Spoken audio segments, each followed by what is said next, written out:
Lahir di Benteng, Kepulauan Selayar, Profesor Abdul Qadir dikenal sebagai sosok yang sangat menghormati kedua orang tuanya. Ia menjadi salah satu tokoh penting di Sulawesi Selatan dan Indonesia di bidang kesehatan. Ketua Dewan Pengawas BPJS Kesehatan ini berkisah kesuksesannya tak lepas dari doa orang tuanya. Bagaimana kisah hidup Profesor Qadir? Ikuti kisahnya bersama UPI Show kali ini.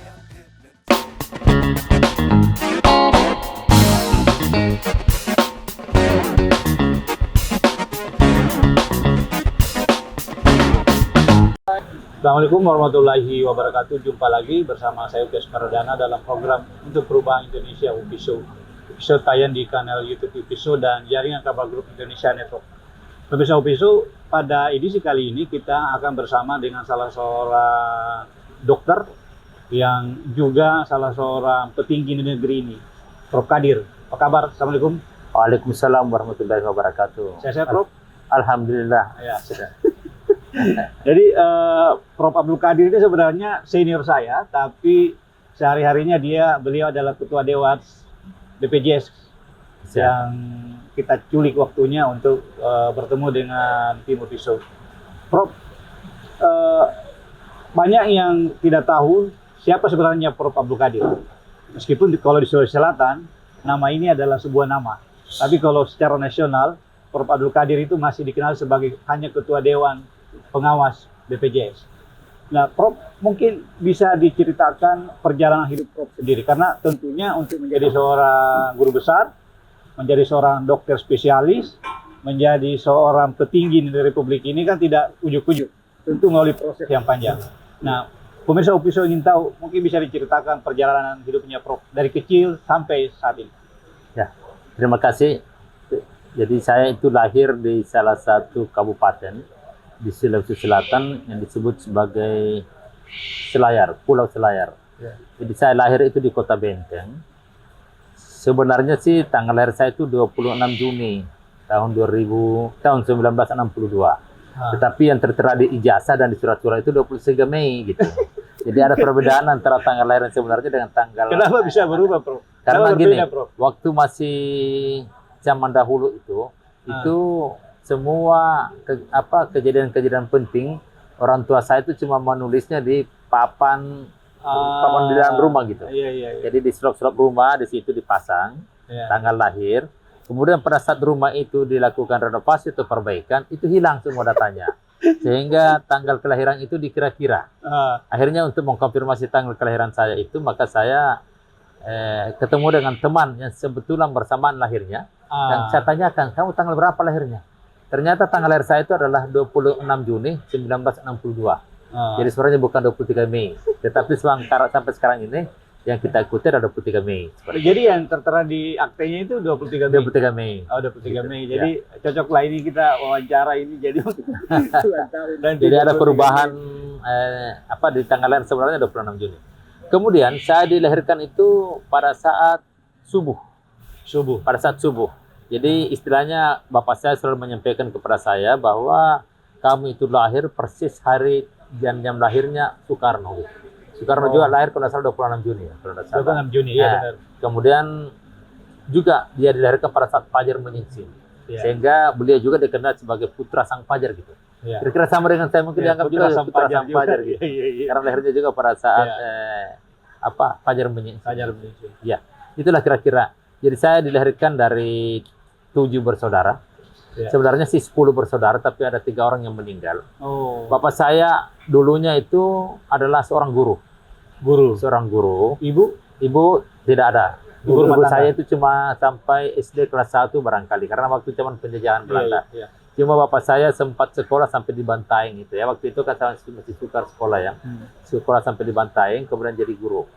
Tetapi dalam perjalanan karir beliau setelah jadi guru, ternyata sempat menjadi dulu di Kabupaten Selayar ada namanya BPH, Badan Pemerintah Harian gitu, BPH.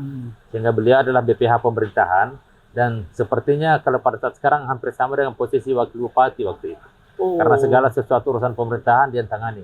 Seperti itu, jadi bolak-balik Makassar dan sebagainya. Itulah perjalanan hidup saya. Saya lahir di Kota Benteng pada tanggal 26 Juni 1962. kemudian besar di Kota Benteng, seperti itu. Dulunya rumah kami itu ada namanya Kampung di Buah-Buah gitu ya. Kampung Di Buah-Buah.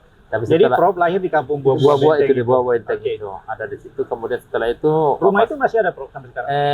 itulah yang saya kira Harus ditelusuri juga itu. ya.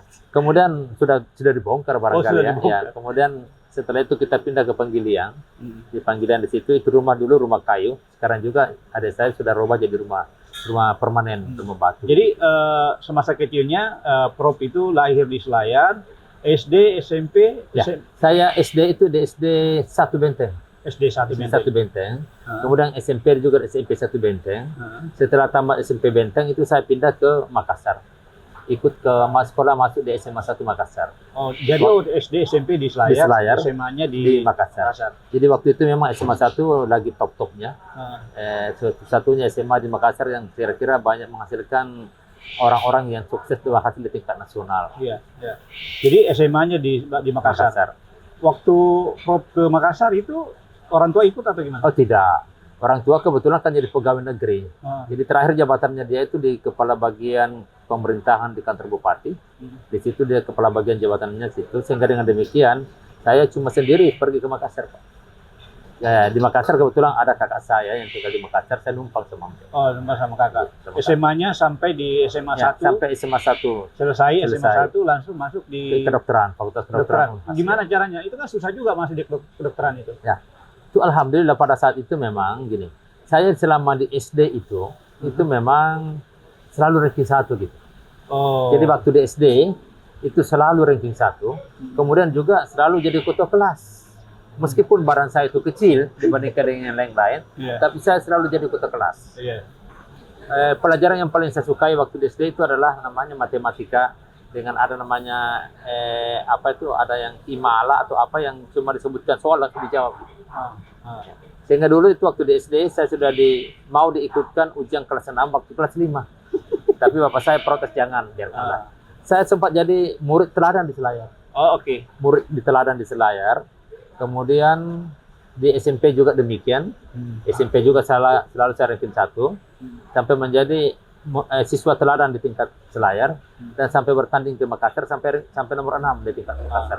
Jadi di SMA artinya oke lah, Prof ini dari SD, SMP, SMA juga kan siswa teladan berprestasi lah. Artinya untuk masuk di perguruan tinggi sekelas Unhas, Fakultas Kedokteran yang saya pikir itu akan sangat susah masuk, itu Prof bisa membuktikan itu masuk di perguruan tinggi. Kuliah di Unhas, Fakultas Kedokteran. Memang cita-citanya Prof menjadi dokter. Ya, sebenarnya sih orang tua saya itu kan kebanyakan tahulah di Selayar itu yang sekolah dokter itu bisa dihitung jari. Saat itu ya? Saat itu. Sehingga dengan demikian rata-rata kalau orang Selayar ke Makassar sekolah itu lanjutnya di IKIP. Jadi guru aja seperti itu, Pak. Tetapi saya sedikit agak menyimpang karena kebetulan ada sejarahnya. Waktu saya kecil itu paling sering terkena malaria. Kita tahu bahwa Kabupaten Selayar itu termasuk daerah endemik malaria. Sehingga banyak masyarakat Selayar karena dia daerah pantai itu banyak menderita penyakit malaria.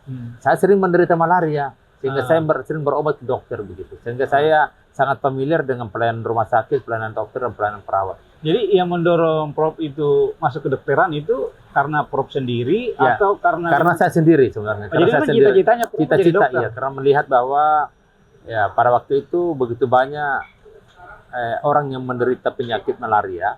Kemudian dokter pada waktu itu di Selayar cuma satu, Pak. Cuma ada satu orang dokter di satu kabupaten itu. Cuma satu orang dokter, dan begitu dia dihormati dan sangat dibutuhkan oleh masyarakat. Iya. Oke, di Unhas selesai S1-nya kedokteran, langsung jadi dokter. Ya. Jadi saya masuk Fakultas Kedokteran kemudian tahun 81. Karena waktu di SMA itu ada perpanjangan tahun ajaran kan. Jadi kita 3,5 tahun. Kemudian alhamdulillah di semester 5 itu saya sudah menjadi asisten dosen. Asisten dosen di bagian fisiologi semester 5. Kemudian juga di semester 3 saya sudah mendapat beasiswa, Pak. Mendapat beasiswa dari Yayasan Latimojong. Dulu ada Yayasan Latimojong namanya. Ada beasiswa dari situ. Ya. Pada saat perjalanan itu juga di semester 5 itu tahun ketiga saya sudah menjadi ketua HMI Komisariat Kedokteran. Sudah menjadi ketua HMI Komisariat Kedokteran pada waktu itu. Jadi sambil kuliah juga mengurusi organisasi kemahasiswaan ekstrakurikuler. Namun demikian saya bisa selesai tepat waktu. Jadi Prof selesai tahun 1988. Ya. Berarti 4 tahun, 5 tahun. Sekitar 7 tahun lah. 7 tahun. Karena dokter itu kan ada 2 program pendidikannya. Untuk menjadi sarjana kedokteran, dulu dikenal dengan Dr. Med. Setelah itu ada fase untuk kepanitraan klinik di rumah sakit selama 2 tahun lebih. Jadi S1 di Unhas, S2 di Unhas. S1 di Unhas. Jadi gini, setelah saya tamat jadi dokter tahun 1988, karena saya memang sebelumnya adalah asisten dosen. Kemudian juga saya aktif di organisasi gitu. Saya langsung dipanggil oleh dekan Fakultas Kedokteran pada saat itu, Profesor Dr. Misbahuddin Adnan, untuk diangkat untuk masuk menjadi staf dosen. Jadi saya dokter yang tidak pernah merasakan bagaimana berpraktik atau bekerja di puskesmas. Karena pas selesai tamat, saya langsung diangkat jadi dosen, tapi itu waktu masih dosen sukarela. Tahun 88. Nanti pada tahun 1989 per 1 Maret, saya diangkat resmi sebagai dosen pegawai negeri. Seperti itu. Itu perjalanannya. Ya. Dan kemudian Prof mengambil program doktor. Ya. Jadi setelah masuk jadi dosen itu dengan berbagai macam privilege, kemudahan yang diberikan kepada saya karena waktu itu dosen di Fakultas Kedokteran itu memerlukan regenerasi. Banyak yang pensiun, tetapi tidak ada pengangkatan dosen baru. Sehingga saya pada tahun 1989 itu sudah langsung masuk pendidikan spesialis. Pendidikan spesialis THT. Gitu. Jadi tahun 89 masuk pendidikan THT. Pada tahun 1992, saya malahan dapat beasiswa untuk pendidikan lanjutan S3 di Hiroshima University di Jepang. Pada saat itu. Jadi pendidikan spesialis saya belum selesai, S2 saya, itu sudah langsung pendidikan S3. Dari tahun 1992 sampai tahun 1990. Jadi S3-nya dulu baru spesialisnya? Ya, spesialisnya. Sebenarnya sih spesialisnya sudah masuk di semester 6. Tapi belum selesai, langsung pendidikan S3 di Hiroshima, Jepang. Setelah itu, saya kembali pada tahun 1997 ke Indonesia dan menyelesaikan pendidikan spesialis saya nambah 1 tahun lagi. Sehingga dengan demikian spesialisnya selesai 1998. 98 lanjut kemudian Prof kemudian menyelesaikan jenjang-jenjang karir lebih tinggi dan akhirnya kan menjadi guru besar. Ya. Tahun berapa itu Prof jadi guru besar? Jadi begini, jadi sejak tahun 98 itu saya sudah jadi dokter spesialis THT, juga sudah PhD. Itu begitu banyak tanggung jawab yang diberikan oleh Kepala Bagian THT kepada saya. Ya, semua urusan-urusan kemahasiswa pendidikan itu dibebankan kepada saya. Sehingga dengan demikian, pada tahun 2022 itu saya sudah terpilih menjadi Kepala Departemen Termuda Bagian THT di seluruh Indonesia. Seluruh Indonesia. Ya, jadi Kepala Bagian Termuda pada saat itu menurut saya tahun 2022 baru mungkin tahun 2002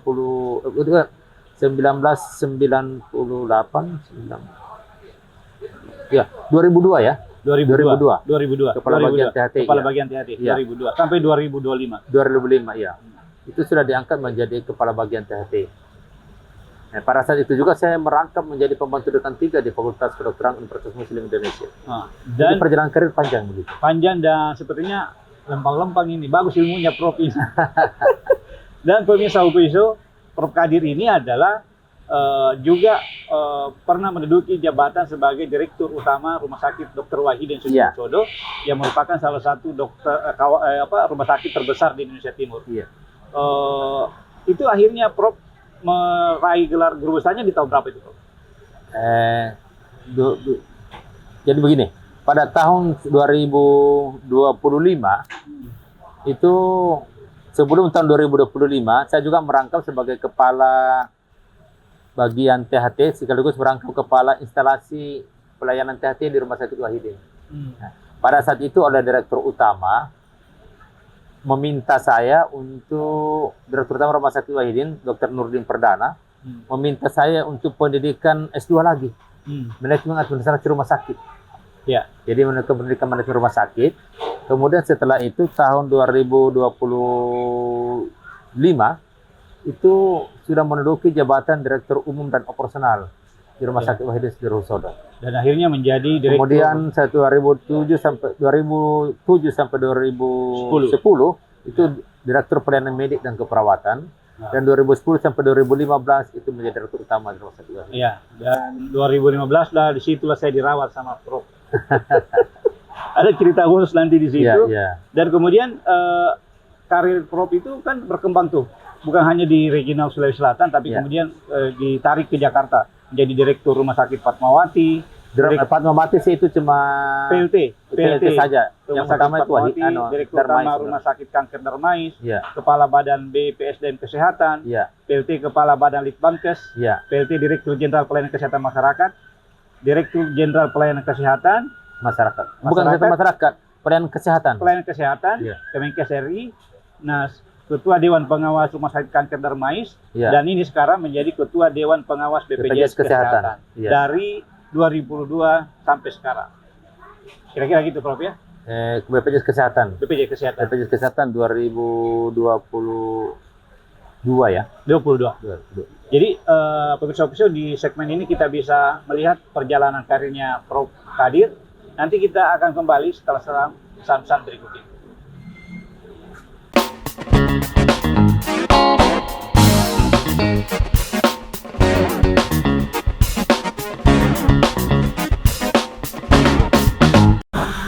Kembali lagi bersama Prof Abdul Kadir, lelaki dari Selayar yang sepertinya hidupnya lempang-lempang, perjalanan karirnya luar biasa, dan saya pikir kita bisa belajar banyak dari bagaimana seorang Prof Kadir itu dari awal yang memang bercita-cita jadi dokter, sekarang dia adalah orang yang boleh dikata orang yang termasuk petinggi di Republik ini. Prof, sebenarnya apa sih yang membuat seorang Prof Kadir itu hidupannya itu mantap banget itu, lancar-lancar saja itu?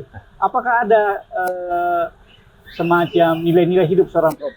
Ya, saya kebetulan hidup dari keluarga orang yang agamais gitu. Oke. Bapak saya dulu itu aktivis Muhammadiyah di Selayar. Oke. Beliau juga itu selalu jadi ketua pembangunan masjid, termasuk pembangunan masjid Selayar, dia ketua pembangunannya dulu. Jadi dari dulu memang orang tua selalu mengajarkan kepada saya bagaimana menjaga integritas, menjaga kejujuran, juga bagaimana menjaga tentang akhlak dan sopan santun, bagaimana kita berbicara kepada orang lain. Itu memang diajarkan oleh orang tua saya. Kemudian juga karena saya sempat hidup merantau, kita ini perantau Pak, perantau dari Selayar ke Makassar, itu tentunya hidup merantau itu bukan sesuatu yang mudah. Hidup merantau itu membuat kita itu termotivasi untuk bagaimana berbuat sesuatu yang terbaik, harus memberikan hasil yang terbaik. Jadi waktu di SMA dulu itu, saya karena begitu dekat sama orang tua, saya waktu tinggalkan Selayar sampai SMP, itu tidur seranjang dengan bapak dan ibu saya, berempat dengan adik saya, begitu dekatnya gitu. Jadi hubungan batin itu sangat kuat, sehingga pada saat saya tinggalkan Selayar itu, saya selalu mau dekat dengan orang tua saya. Sehingga waktu semester 1 itu sudah mau kembali ke Selayar, masuk SMA di Selayar, tapi karena waktu itu saya termasuk yang mendapatkan ranking 6 di seluruh SMA 1 waktu itu, yang orangnya hampir kelasnya sampai 117 gitu, jadi sekitar satu kelas sekitar 800 orang.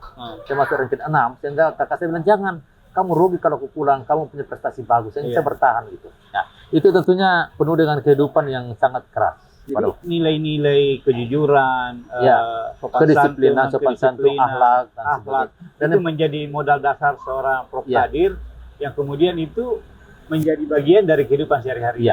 Dan yang paling penting memang orang tua saya selalu mengajarkan kepada nilai-nilai agama.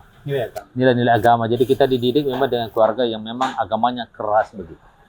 Agamanya keras. Sehingga dengan itulah semua yang barangkali juga Tuhan memberikan jalan hidup seperti ini oleh karena memang melihat bahwa dalam kehidupan kita ini mengalir seperti air mengalir.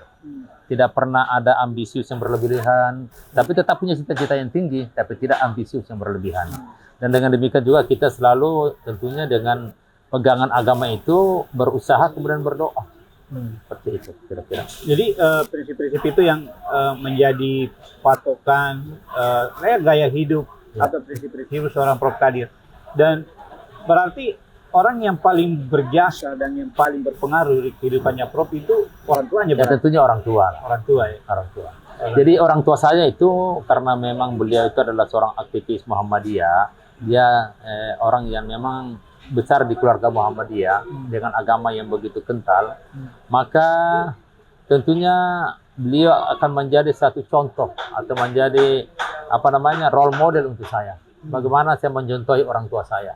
Bagaimana ibadahnya, sholatnya, kemudian pergaulannya dan sebagainya dan akhlaknya itu jadi contoh buat saya. Demikian juga dengan saudara-saudara saya. Saya saudara itu ada 7 orang dan semua alhamdulillah semua sukses menjadi sarjana. Kecuali ada 1 orang yang tidak sarjana karena terlalu cepat kawin begitu. Jadi itu nilai-nilai agama yang diwariskan oleh orang tuanya Prof itu yang kemudian terpatri di hidupnya Prof. Itu kemudian juga dipakai di kehidupan sehari-harinya Prof. Ya, betul. Termasuk di keluarganya seperti istri dan anak-anaknya Ya, Prof. Betul. Nah, menjiwai karakter itu kan bukan perkara yang susah, bukan perkara yang mudah maksud saya, tapi dia itu butuh proses yang begitu panjang. Nah, dalam perjalanan hidupnya Prof, apakah ada momentum di mana Prof begitu merasa peran orang tua itu sangat berarti?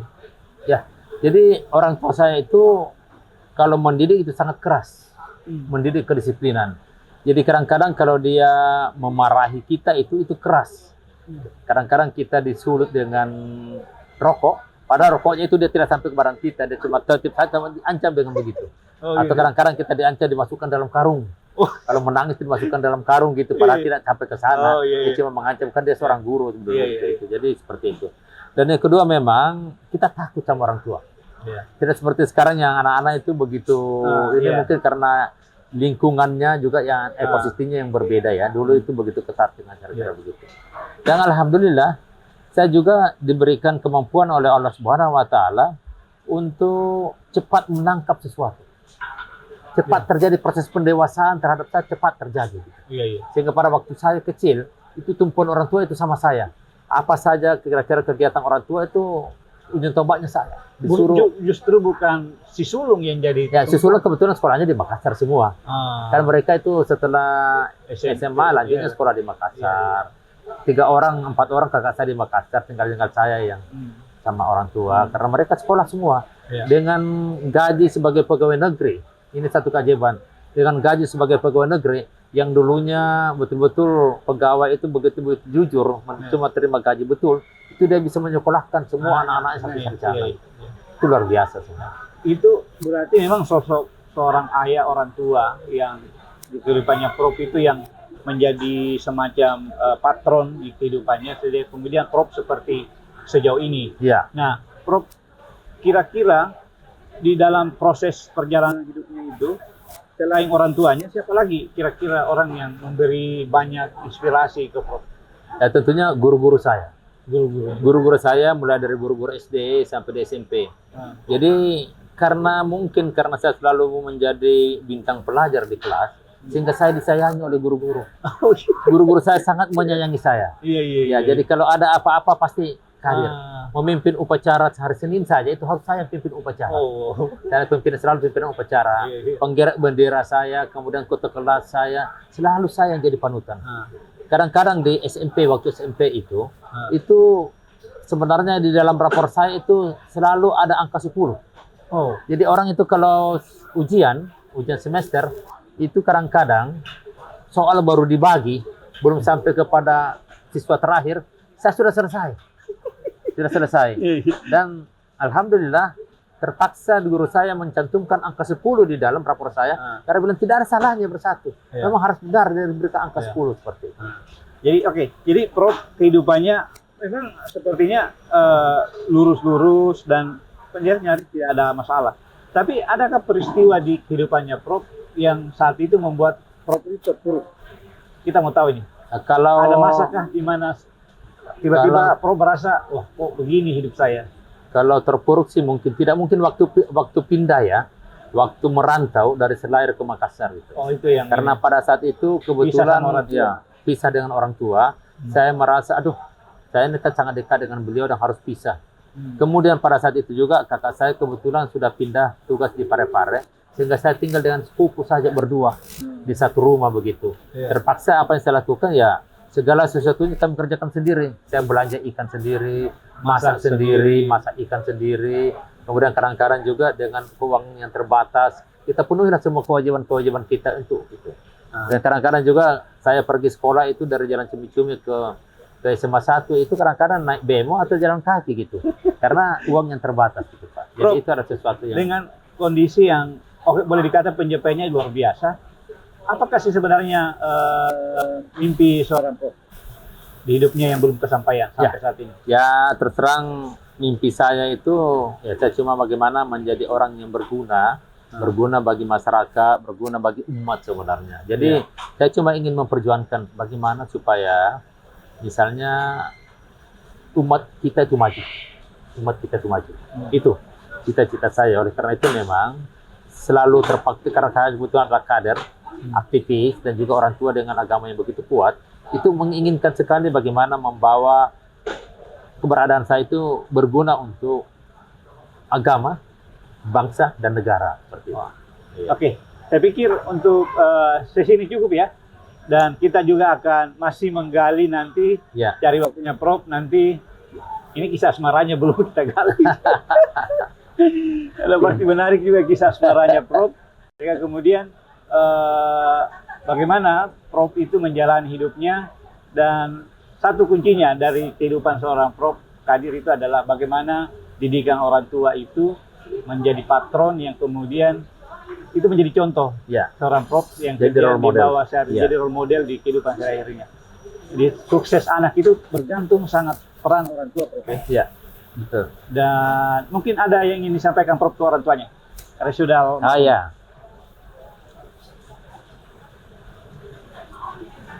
Ya, apa ya?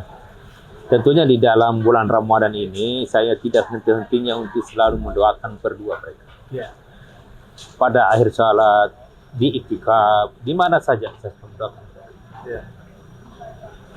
Jadi kita berharap kita mendoakan orang tua Prof di alam sana mendapat ampunan, dan insya Allah kita bersua bersama Prof di kemudian hari. Terima kasih Prof. Terima kasih. Nanti kita sambung lagi di episode berikutnya bersama Prof Abdul Kadir. Saya Upias Mardana bersama kru mengucapkan terima kasih. Sampai berjumpa di episode berikutnya. Assalamualaikum warahmatullahi wabarakatuh. Waalaikumsalam warahmatullahi wabarakatuh.